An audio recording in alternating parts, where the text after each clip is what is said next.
Subhanaka la ilma lana illa ma 'allamtana innaka antal alimul hakim. Rabbi shrah li sadri wa yassir li amri wahlul 'uqdatam min lisani yafqahu qawli. Salatan wa salaman daimaini mutalazimaini ala habibina wa syafi'ina wa qurrati a'yunina Nabiullah Muhammad sallallahu alaihi wasallam.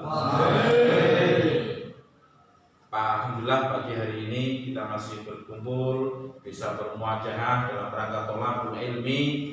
Kita melaksanakan rutinitas setiap hari Rabu dan Sabtu untuk melaksanakan sholat duha secara berjamaah. Anak-anak yang saya hormati, sedikit saya mau titip pesan kepada anak-anak sehubungan dengan keadaan dan kondisi negara saat ini. Kerukunan, kedamaian ini harus kita jaga karena semakin perkembangan teknologi semakin luar biasa, semakin canggih, namanya komunikasi silaturahmi itu semakin berkurang. Justru orang itu semakin banyak menggunakan media sosial, media digital untuk melakukan apapun. Saiki padu wae nganggo medsos, gitu ya. Melakukan kabar apapun medsos, undangan pernikahan pakai medsos. Nah, hal-hal seperti ini yang perlu dikhawatirkan karena nanti akan lambat laun yang namanya kebersamaan antar masyarakat, kebersamaan hubungan masyarakat itu nanti akan terganggu. Karena apa? Tidak pernah silaturahim. Tetapi saya yakin di lingkungannya anak-anak,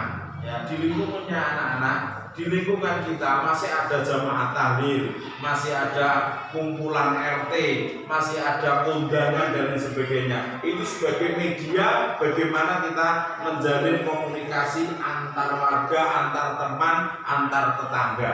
Nah, perlu diketahui saat ini yang mengancam negara kita itu adalah apa? Satu, radikalisme. Jadi toleransi beragama itu penting. Radikalisme itu adalah kelompok orang yang memang sengaja membuat isu untuk memecah belah negara kita. Jadi dengan ajaran ekstremisnya mereka itu melakukan upaya-upaya membuat isu-isu dari media sosial, melakukan gerakan-gerakan yang membuat gaduh masyarakat. Jadi anak-anak harus hati-hati dalam bermedsos. Ya, banyak kelompok-kelompok radikal itu yang menyusup ke HP-nya anak-anak. Hati-hati ketika ada postingan, ada isu apapun, jangan gampang dipercaya. Itu satu. Yang kedua, moderasi beragama. Ini yang harus kita jaga di lingkungan kita. Kalau misalkan kita punya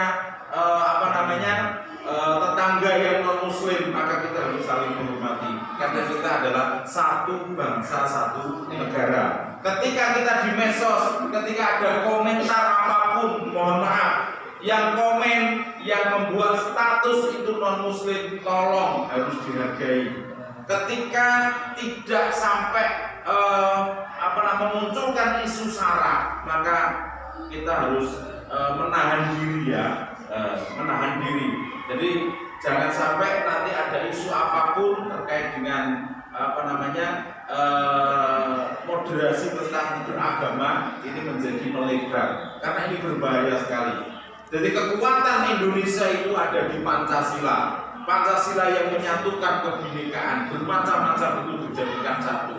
Hari ini, saat ini orang-orang yang tidak menginginkan Indonesia itu bersatu kuat itu sudah mulai menyerang. Mereka menyusup ke agama A, menyusup ke agama B, menyusup ke agama C untuk mempropaganda mereka. Bagaimana kita sebagai warga masyarakat, sebagai bangsa yang baik, jangan gampang percaya dengan hal-hal yang isu-isu yang tidak jelas. Jadi kita harus jaga kebinekaan. kita di bawah naungan Pancasila, dan Al-Quran pun juga menganjurkan dan mengajarkan tentang bagaimana moderasi beragama itu. Apalagi kita orang NU yang berprinsip wasatiyah, kita harus moderat, menerima semua perbedaan, menerima hal-hal yang istilahnya itu menghargai pendapat orang lain.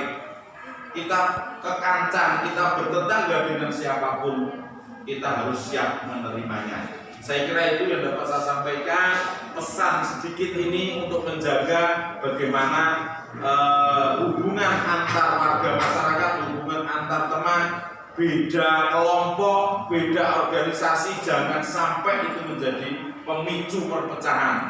Nah, itu hati-hati anak-anak, hati-hati. Jadi ini penting karena kerukunan, kebersamaan dan persaudaraan itu adalah yang paling utama untuk menjaga, memperkuat fondasi bernegara saat di dalam negara kita Indonesia tercinta.